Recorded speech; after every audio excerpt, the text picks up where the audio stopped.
Buenas tardes, mi nombre es Ignacio Sánchez Prado, soy profesor de la Universidad de Washington de San Luis, Missouri, en estudios latinoamericanos y literaturas y lenguas romances. Estoy aquí gracias a la invitación de Liliana Weinberg y Rafael Mondragón, a quienes agradezco su apoyo, al igual que Lucía Pi y todo el staff que ha ayudado a hacer este video. Eh, este curso en video que estoy poniendo aquí en línea está dedicado a la obra de Bolívar Echeverría en el contexto del ensayo latinoamericano. En los siguientes 30-40 minutos en que voy a hablar de Bolívar Echeverría, vamos a estudiar su obra no como una progresión cronológica ni como una discusión libro por libro, sino a partir de cómo su obra articula una confluencia de 7 líneas de pensamiento que iré esbozando y que iré discutiendo una a una, cada una aproximadamente en 5 minutos, y que nos van a permitir localizar a Bolívar Echeverría en la riqueza de las tradiciones que lo componen. Bolívar Echeverría, debido a su temprana y desafortunada muerte, dejó una obra que estaba en la parte alta de su pensamiento. Existen muchas líneas que él mismo seguía explorando. Por esta razón, varios de las personas que han trabajado su obra, desde su esposa Raquel Serur, hasta algunos de sus estudiantes como Carlos Oliva y Stefan Gandler, hasta algunas personas que no han tenido contacto con él o que no tuvieron ese tipo de contacto tan directo con él, como yo mismo, como Mabel Moraña y Alberto Moreras y demás, han seguido explorando con bastante intensidad esta obra. En algunos casos haré referencia a algunos de sus lectores y trataré, más que de nuevo plantear una cuestión cronológica, estaré buscando líneas de confluencia que se pueden rastrear a lo largo de sus libros. Básicamente, lo que voy a argumentar aquí es que la obra de Bolívar Echeverría está en el punto de encuentro de los siguientes vectores. Número uno, una tradición de ensayo filosófico, tanto mexicana como latinoamericana, que se desarrolla en las líneas paralelas al pensamiento latinoamericanista y que utiliza a la filosofía como una estrategia de plantear lo que Santiago Castro Gómez llama el continente como problema filosófico. Una línea que el filósofo colombiano Castro Gómez ubica a partir de la Revolución Mexicana, pero que se desarrolla en América Latina conforme se convierte en una preocupación central del continente utilizar el pensamiento como estrategia de emancipación cultural. La segunda línea va a ser la cuestión que tiene que ver en general con la participación de Bolívar Echeverría como pensador del marxismo, su contribución fundamental a mi parecer, que es la teoría del valor de uso, que creo que es lo que lo distingue dentro de una cantidad importante de marxismos, y a partir de su relación particular con Walter Benjamin. La tercera línea, que también deriva un poco de su utilización de Benjamin, es la forma en que Bolívar Echeverría coincide y después es leído por las tradiciones que llamamos estudios culturales latinoamericanos, que son formas de pensamiento interdisciplinarias de las ciencias sociales y las humanidades. En buena medida en el contexto norteamericano, por ejemplo, tiene que ver con líneas nacidas de los estudios literarios. En otras áreas están ubicadas, como sucede en México, en cuestiones como la antropología cultural. Y aunque Bolívar Echeverría es filósofo, su obra, sin embargo, conecta de manera decisiva con muchos de los debates de la cultura que se hicieron a partir de los años 70 en las líneas de los estudios culturales. Lo cual, además, como veremos, tiene un origen marxista también, porque se relaciona con los estudios culturales británicos deseados por figuras como Raymond Williams. La cuarta línea que vamos a explorar es el barroco,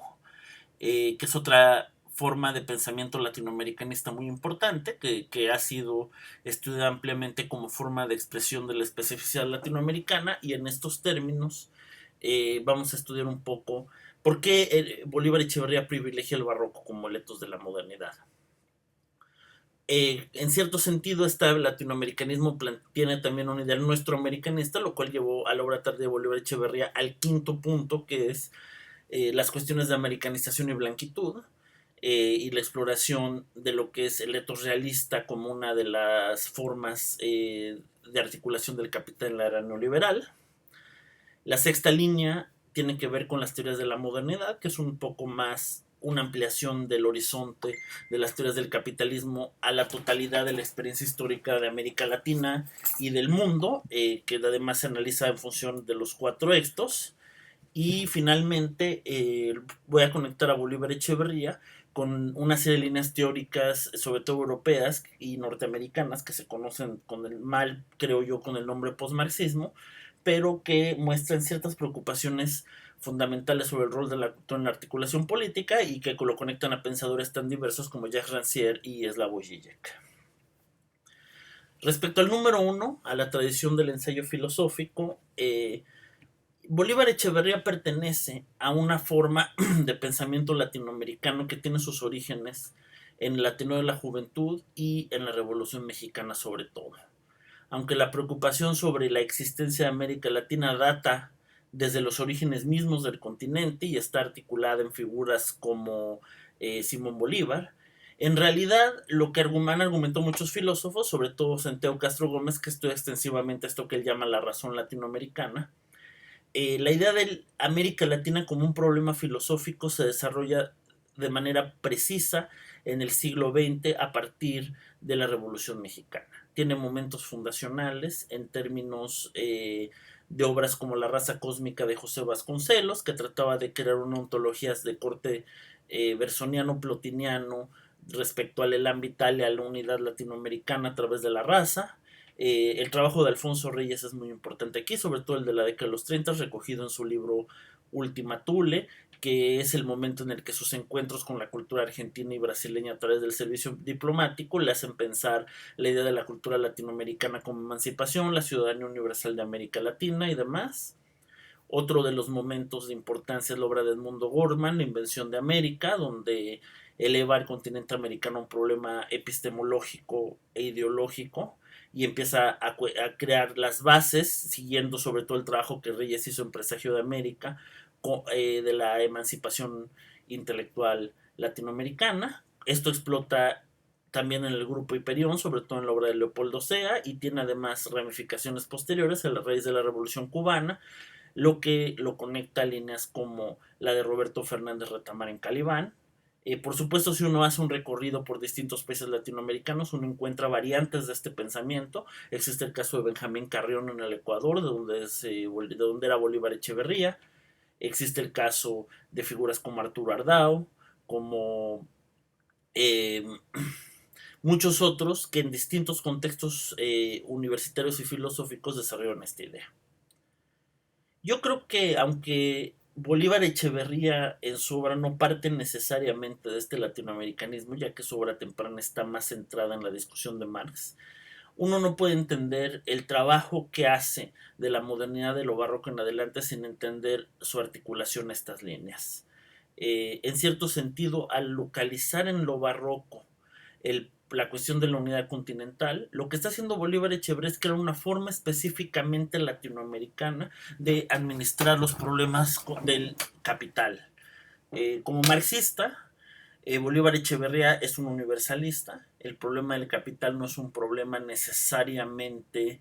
de emancipación cultural, como lo plantean algunos de sus predecesores no marxistas, pero sin embargo, Bolívar Echeverría sí localiza en la cuestión de la identidad cultural uno de los espacios o de resistencia al capitalismo o quizá más precisamente de preservación de los archivos de las prácticas sociales del valor de uso, de lo que me referiré más adelante, que permiten imaginar una sociedad postcapitalista, una sociedad alternativa al capitalismo.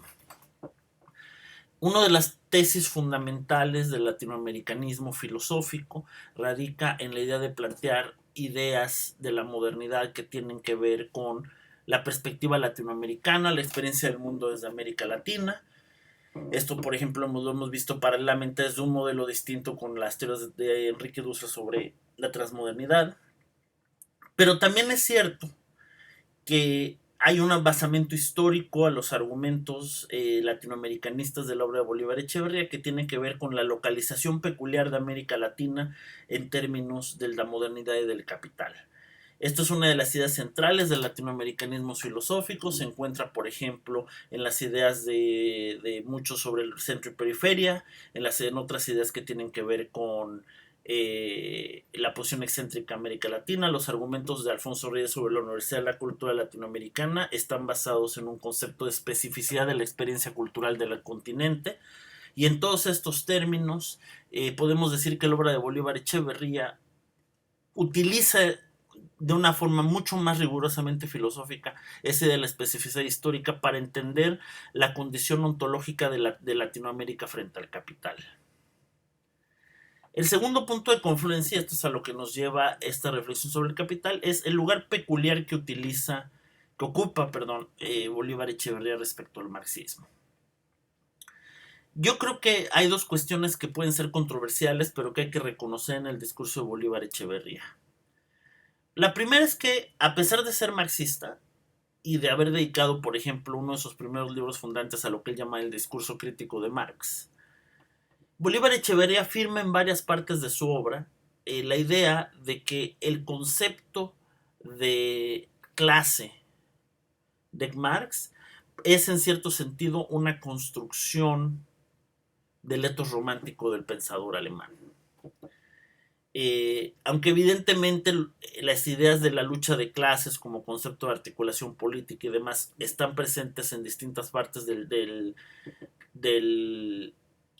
trabajo de Echeverría, yo creo que en ese sentido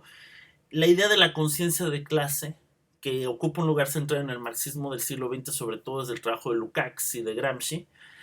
y que en América Latina tuvo mucho impacto a partir de la readopción de Gramsci y Althusser en la década de los 70, es una cuestión que a mí me parece que se vuelve secundaria en Bolívar Echeverría. Esto puede ser paradójico desde una lectura marxista heterodoxa, pero yo creo que eso le permite a Bolívar Echeverría abrir dos horizontes verdaderamente fundamentales en la crítica marxista latinoamericana. El primero de estos horizontes, diría yo, es lo que mencionaba con la tradición latinoamericanista, que es la idea de las identidades y de las culturas tradicionales como repositorios de estrategias de resistencia al capital. Una de las cosas que sucede en la tradición marxista latinoamericana, aquí podríamos pensar, por ejemplo, en los primeros trabajos de Roger Bartra y en muchos trabajos de la teoría de la dependencia, es que hay una fuerte crítica a los límites epistémicos que el concepto de modo asiático de producción impone, de Marx impone en una lectura latinoamericana. Y en cierto sentido, como veremos un poco después en el barroco, lo que hace Bolívar Echeverría es que al poner énfasis en las formas de organización social que no están pasadas por completo por el capital en América Latina, en pueblos indígenas, en sociedades campesinas y demás, algo que además está basado en mucha de la antropología latinoamericana que se desarrolló en las décadas de los 70, como el mencionado Roger Bartra, como la obra de Pablo González Casanova y muchos otros, permiten entender sociedades que no están basadas en el capitalismo por hecho. Esta distribución desigual del capitalismo es esencial porque permite imaginar a ciertos espacios de la cultura como lugares donde se pueden pensar resistencias al capitalismo. El segundo punto, y creo que es el más importante propiamente hablando de la obra de Bolívar Echeverría en términos del marxismo, es la elevación del valor de uso y de lo que él llama, siguiendo a Marx, la esfera social natural del mundo de la vida, como formas de pensamiento crítico político. En términos generales, los estudios marxistas de la teoría del valor han sido fuertemente enfatizados hacia el valor, lo que llamaríamos el valor de cambio, y además hacia el plusvalor, pero creo que en Bolívar Echeverría lo que hay es una noción de utopía, indicada por el título de su libro precisamente Valor de Uso y Utopía, en la cual la reivindicación del valor de uso como categoría permite pensar sociedades postcapitalistas o alternativas al capitalismo. En este sentido, me parece fundamental subrayar que la idea del valor de uso que encontramos en este volumen, en Valor de Uso y Utopía, permite precisamente una reformulación de la cuestión de la crítica a la economía política que es tan central al marxismo.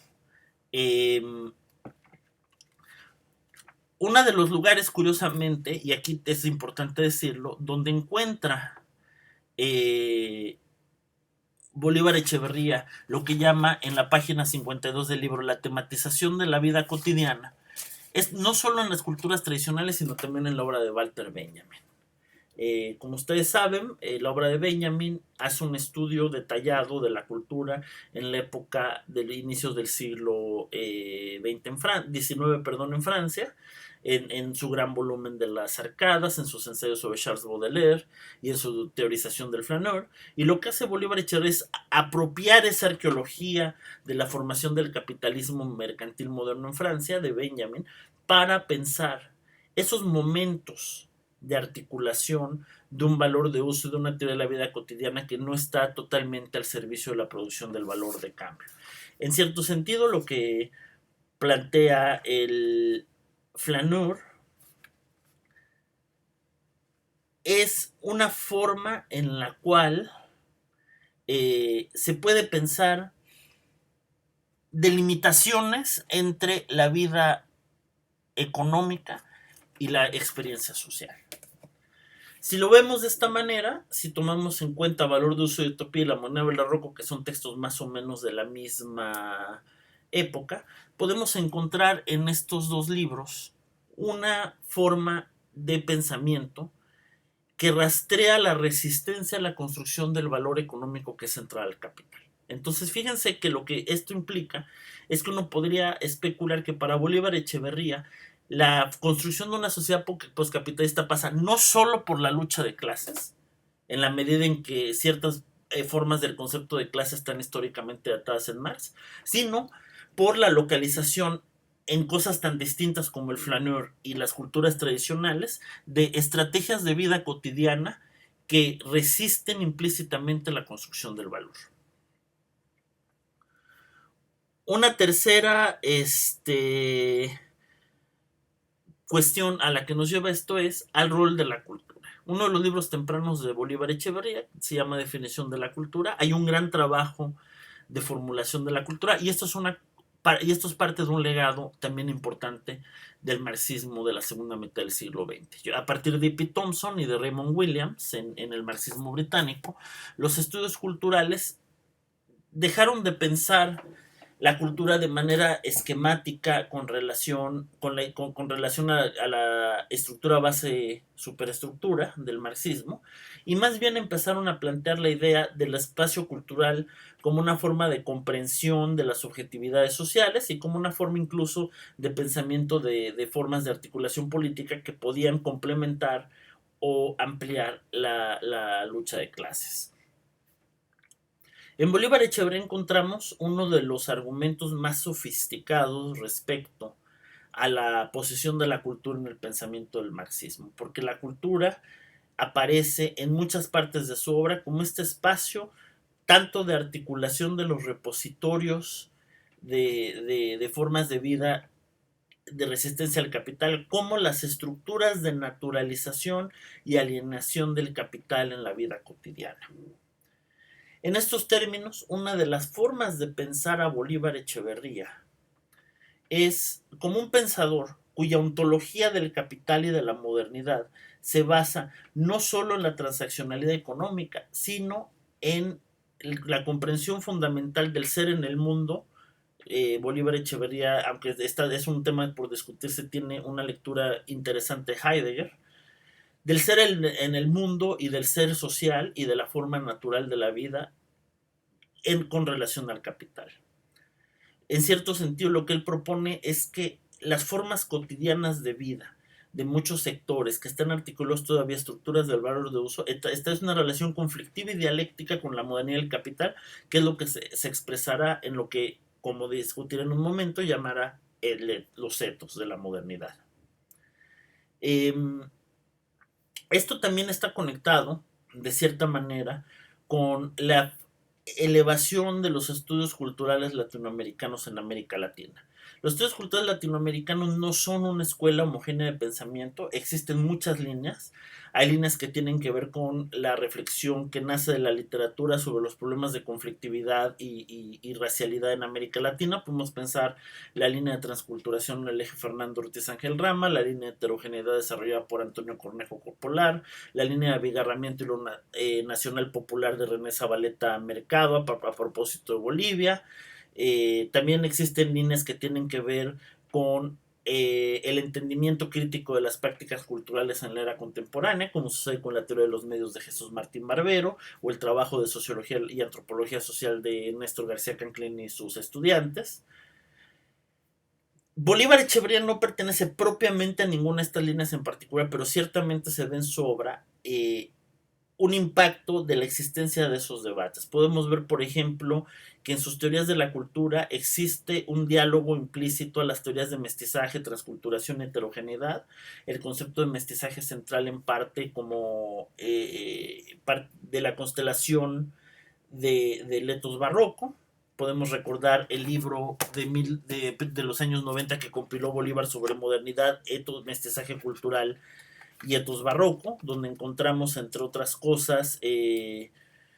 textos que tienen que ver desde la obra de Sor Juana, de Carlos Pereda, la cuestión del criollismo de Solange Charberot, cuestiones de producción pictórica de Teresa del Conde,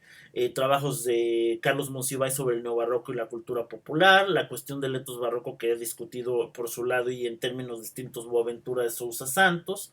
etcétera. En cierto sentido, si localizamos en este libro de 1993 un origen de lo que después Bolívar Echeverría desarrollará en la modernidad de lo barroco, encontramos que ahí se encuentra precisamente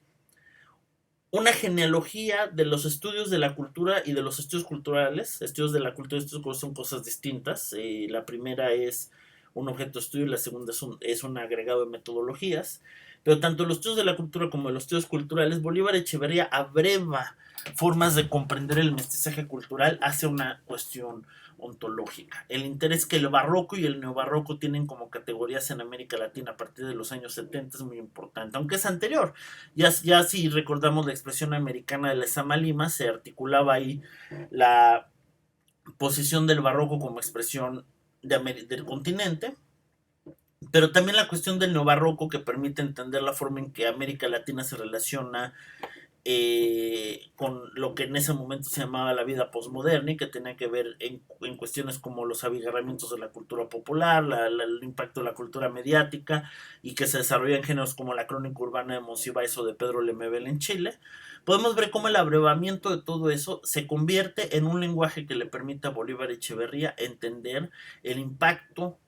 que las formas concretas de cultura y lo que llamaría yo en un ensayo que les estará proporcionando en la lista de lectura, la materialidad de la cultura, son categorías fundamentales para el estudio tanto del marxismo en particular como de la condición latinoamericana en el contexto de la modernidad. Así entonces, el barroco emerge como una de las categorías centrales de la obra de Bolívar Echeverría precisamente porque es en el barroco donde se puede pensar la coexistencia de formas de vida que tienen que ver y no con el capital. Uno de los problemas que creo que es común de Bolívar Echeverría a la obra de pensadores tan diversos como Carlos Monsiváis o como Antonio Cornejo Polar es cómo negociar en sistemas donde existe conflicto cultural, dialéctica, procesos de transculturación y demás, la coexistencia de distintos sistemas históricos dentro de un mismo espacio social. Donde existen todavía sociedades tradicionales, culturas indígenas, pero también existe el paso del capital, modernización, industrialización. Existen varios regímenes de capital, existen varios regímenes de vida, varios regímenes raciales, varios regímenes de género. Existe lo que en corto se ha llamado en la teoría cultural la simultaneidad de lo no simultáneo. Y el barroco es precisamente uno de los fenómenos culturales esenciales para entender esta problemática, porque el discurso barroco, a partir de sus pliegues y abigarramientos y contraposiciones, yuxtaposiciones, dialécticas y demás, permite capturar todos esos regímenes no simultáneos sin necesariamente aplastar alguno de ellos. Si ven en la modernidad de lo barroco, donde dialoga con Leibniz, con Heidegger y yo creo que implícitamente también con Deleuze y después trabaja un poco de diálogo con Maraval, el libro de la cultura de lo barroco, podemos ver que existe una contraposición importante entre lo barroco, el desborde barroco, la forma del etos barroco y la ética protestante del capitalismo central al proceso de la modernidad.